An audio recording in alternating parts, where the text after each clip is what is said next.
bahwa mereka telah merubah rumah doa segala bangsa menjadi sarang penyamun.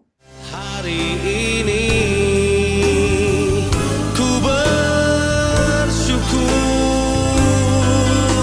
merasakan kasih setiamu. Shalom saudara, selamat pagi. Kita ketemu kembali pagi dalam Morning Devotion. Selamat pagi saudara-saudara, apa kabar? Pembacaan kita pada pagi hari ini terambil dari Injil Markus pasalnya yang ke-13 ayat 1 dan ayatnya yang kedua.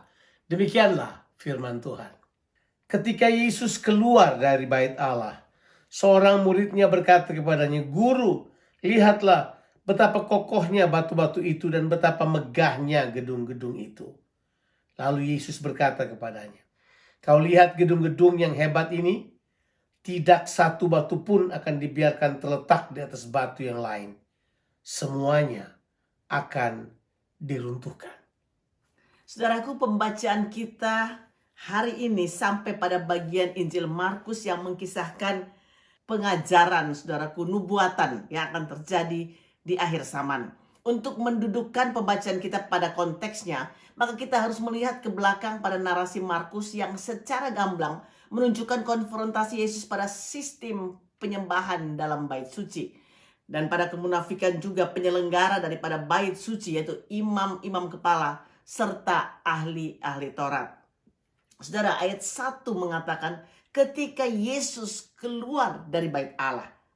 Ini menunjukkan bahwa pasal 13 dari Injil Markus ini didahului atau berlatar belakang daripada Markus pasal yang ke-11 dan juga Markus pasal yang ke-12 yang sudah kita bahas sebelumnya. Dan ini saudara adalah kunjungan Tuhan Yesus yang terakhir ke bait suci yang masih berdiri sekalipun tidak lagi sesuai dengan kehendak Allah. Bait suci ini adalah satu bangunan yang sangat megah. Bait suci yang khusus ini adalah bait suci yang didirikan oleh Herodes sebagai caranya untuk mengambil hati dari orang Yahudi pada waktu itu. Tentu kita tahu bahwa Herodes bukan orang Yahudi, dia berasal dari Edom, ya. Tetapi kita tahu persis bahwa dia adalah seorang pembangun yang hebat, Herodes ini. Dia mendirikan bait suci ini dengan cara yang sangat megah. Sudah bisa bayangkan?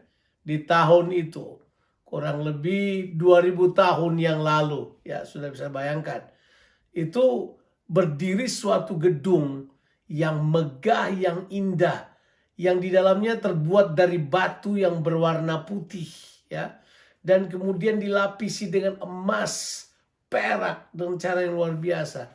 Besarnya luar biasa gede, saudara.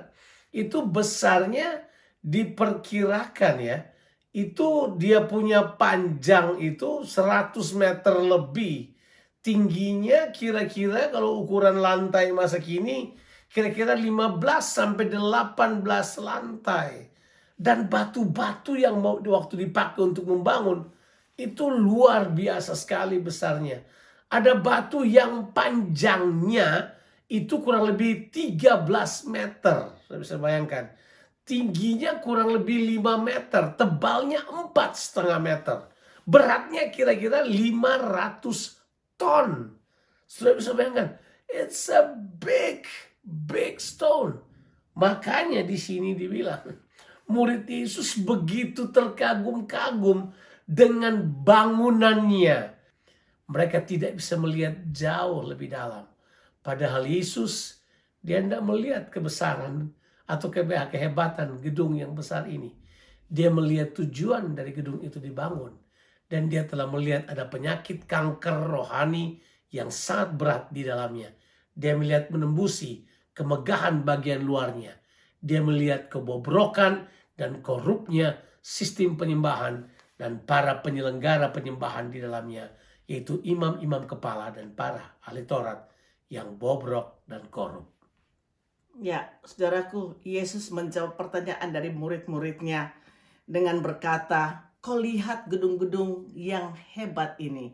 Tidak satu pun akan dibiarkan terletak di atas batu yang lain, karena semuanya akan diruntuhkan." Jawaban ini merupakan statement dari Raja Mesias yang telah melihat bait suci sebagai pusat penyembahan bangsa Israel dan tidak berkenan atasnya.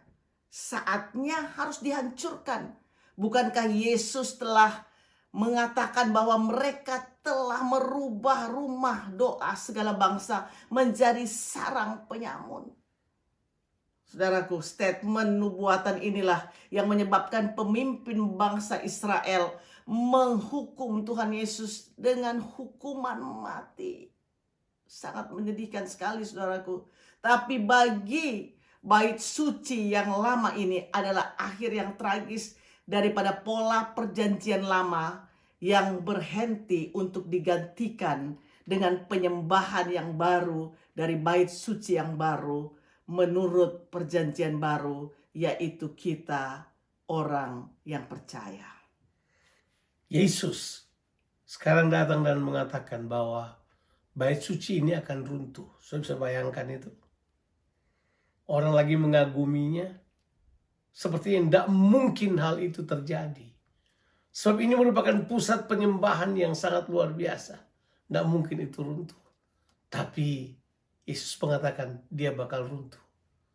Yesus seperti Yeremia yang berkata pada bait suci Salomo, "Sudahkah engkau melihat apa yang terjadi di Silo waktu aku meninggalkannya?" Yesus berkata bahwa sama seperti itu juga. Dia berkata bait suci ini pun akan runtuh. Terjadi waktu mereka berkata tidak mungkin terjadi, Nebukadnezar datang dan menghancurkannya. Tentu di sejarah kita mempelajari bahwa bait suci di Yerusalem pun pada tahun 70 diratakan dengan tanah. Tidak ada sisa sedikit pun di atasnya. Tepat seperti nubuatan Yesus Kristus.